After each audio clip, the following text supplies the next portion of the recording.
ಹೆಸರು ನವನಿ. ನಾನು 1ನೇ ತರಗತಿಯಲ್ಲಿ ಓದುತ್ತಿದ್ದೇನೆ. ನನ್ನ ಸ್ಕೂಲ್ ಹೆಸರು GLPS ಚಿಂತಾಲೆ ಮಾರಿವಾಳ. ಭಾರತದ ಸಂವಿಧಾನ ಪೀಠಿಕೆ.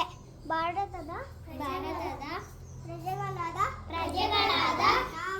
ನಾವು ಭಾರತವನ್ನು ಸಾರ್ವಭೌಮ ಸಮಾಜವಾದಿ ಜಾತ್ಯತೀತ ಪ್ರಜಾಸತ್ತಾತ್ಮಕ ಗಣರಾಜ್ಯವನ್ನಾಗಿ ರೂಪಿಸುವುದಕ್ಕಾಗಿ ಭಾರತದ ಎಲ್ಲ ಪ್ರಜೆಗಳಿಗೆ